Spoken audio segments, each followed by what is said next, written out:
আপনি মুসলমান হয়েছেন, কিন্তু আপনি ইসলামের পক্ষে কথা বলার শক্তি পাচ্ছেন না। আপনি কি বেঈমানি করছেন না ইসলামের সাথে?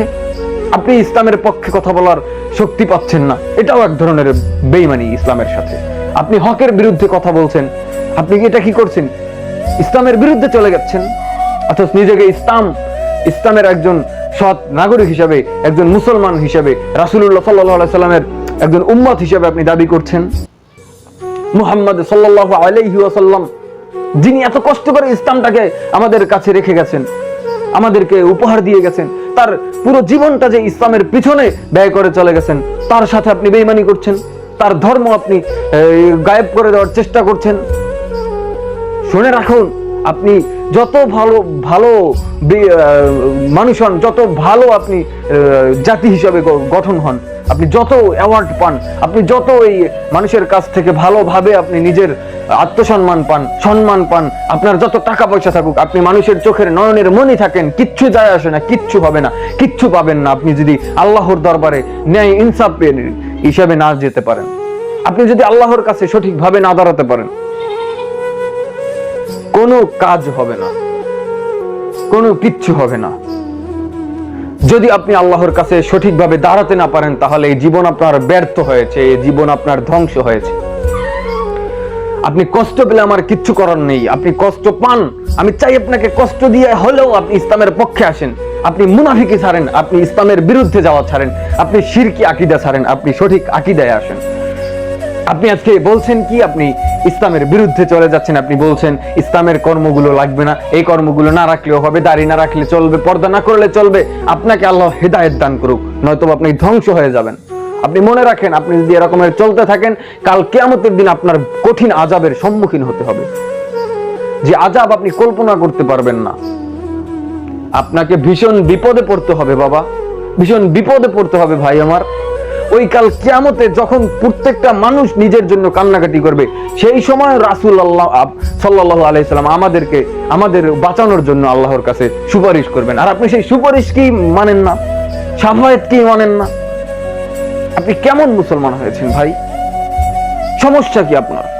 কি সমস্যা? আপনার ইসলাম থেকে চলে যেতে মনে চাইলে আপনি চলে যান, ইসলামের ভিতরে থাকেন না, ইসলামে থাকবেন আবার নাফরমানি করবেন, এটা কেমন বেঈমানি? তাহলে কি আপনি আল্লাহকে ভয় পান না, শুধু লোক দেখানো ইসলামের ভিতরে আছেন, নাকি ইসলাম ধ্বংস করার জন্য এই ইসলামের ভিতরে ঢুকে এসেছেন? আপনি যদি ইসলামের ভিতরে ঢুকে আসেন যে আপনি ইসলাম ক্ষতি করবেন, তাহলে আমি আপনাকে একটা কথা বলে রাখি, আপনি তো ভালো, আপনার 14 গোষ্ঠী যদি সমস্ত এক হয়ে এসে ইসলামের ক্ষতি করার চেষ্টা করে, আপনি একটা ইসলামের সামান্য কিঞ্চিত পরিমাণ ক্ষতি করতে পারবেন না। আপনার প্রতি আমার চ্যালেঞ্জ রইল, আপনার প্রতি আমার চ্যালেঞ্জ, আপনি এই ইসলামের কোনো ক্ষতি করতে পারবেন না। আপনি দরকার হলে ইসলাম থেকে বের হয়ে যান, আপনি কাফেরদের পক্ষে চলে যান, তাও ইসলামের ভিতরে ফাটল ধরানোর চেষ্টা করবেন না। ওই মুনাফিকদের কাছ থেকে এসে টাকা পয়সা নিয়ে, ডলার নিয়ে আপনি এই ইসলামকে ধ্বংস করার সামান্য কিঞ্চিত বুদ্ধি নিয়ে চলবেন না। দেখেন, আপনি যদি ইসলামের পক্ষে থাকেন এবং সেখানে বসে ইসলামকে ক্ষতি করার চেষ্টা করেন, তখন আল্লাহ আপনাকে দুইভাবে শাস্তি দেবে। এক, ইসলাম না মানার শাস্তি, দুই, ইসলামকে ক্ষতি করার শাস্তি। কিন্তু যদি আপনি কাফের হয়ে যান, তো আল্লাহকে না মানার শাস্তি আপনি পাবেন। আপনি ডবল শাস্তি পেতে আসেন না। আপনি ইসলামকে ধ্বংস করার জন্য আসবেন, আপনি ইসলামকে নষ্ট করার জন্য আসবেন, আপনি নষ্ট হয়ে যাবেন, আপনি ধ্বংস হয়ে যাবেন, আপনার পুরো বংশ ধ্বংস হয়ে যাবে, আপনার পুরো পরিবার ধ্বংস হয়ে যাবে, আপনার পুরো জিন্দেগি নষ্ট হয়ে যাবে। আপনি ইতিহাস ঘেটে দেখেন, ইতিহাসে আপনার থেকে বড় বড় শক্তিশালী অর্থবান মানুষ তারা চলে গেছে, তারা ইসলামের সামান্য কিঞ্চিত ক্ষতি করতে পারেনি। লক্ষ লক্ষ যোদ্ধা তারা ইসলামের ছায়াতলে চলে এসেছে শুধু এক আল্লাহর ভয়ে। আপনি কিচ্ছু করতে পারবেন না।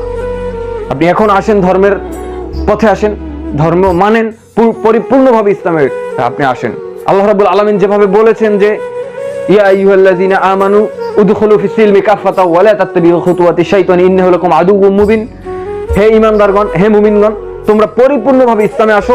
পরিপূর্ণভাবে ইসলামে আসার জন্য আপনাকে আহ্বান করছে। আপনি পরিপূর্ণভাবে ইসলামে আসেন, ইসলামের ভিতরে আপনি পরিপূর্ণভাবে ঢুকেন।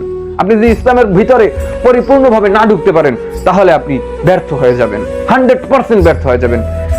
উদখুলু ফিস সিলমি কাফাতা ওয়া লা তাত্তাবিউ খুতুওয়াতিশ শাইতান ইন্নাহু লাকুম আদুউম মুবিন। আপনি শয়তানের পদাঙ্ক অনুসরণ করবেন না, প্লিজ দয়া করে। আপনি শয়তানের পদাঙ্ক অনুসরণ করতে যে আপনার জীবনকে, আখিরাত এবং পরকালকে ধ্বংস করছেন। আর জেনে রাখেন, শয়তান আমাদের, আল্লাহ রাব্বুল আলামিন বলেছে শয়তান আমাদের কিন্তু প্রকাশ্য শত্রু। এই শত্রু থেকে আপনি হেফাজতে থাকেন। এই বেঈমানি করে না মানুষ হয়েছেন, মানুষের এই কর্মটাকে, মানুষের যে আপনার হক, আপনার যে দায়িত্ব সেটাকে পালন করেন। মানুষ হিসাবে আপনি এই পৃথিবী থেকে বিদায় নেন, আপনি বেঈমান মুনাফিক হিসাবে। শুনে রাখবেন একটা কথা বলছি, মানুষ কিন্তু মানুষ আর বেঈমানও কিন্তু মানুষ। পার্থক্য শুধু দুই মানুষে, যারা আল্লাহর পথে আছে, যারা সঠিক পথে আছে, আর যারা বাতিল আছে, যারা কুফরির মধ্যে আছে, যারা বেঈমানি আছে, যারা মুনাফিকি আছে, তারা কিন্তু বাতিলের দলে, তারা কিন্তু ফেরকা হিসাবে এই পৃথিবীতে বিচরণ করে যায়। সুতরাং এখনো আছে, মানুষ হন, আমি আবার বলছি, মানুষের মতন মানুষ হন। দয়া করে এমন মানুষ হবেন না যা দ্বারা মানুষের ক্ষতি হয়।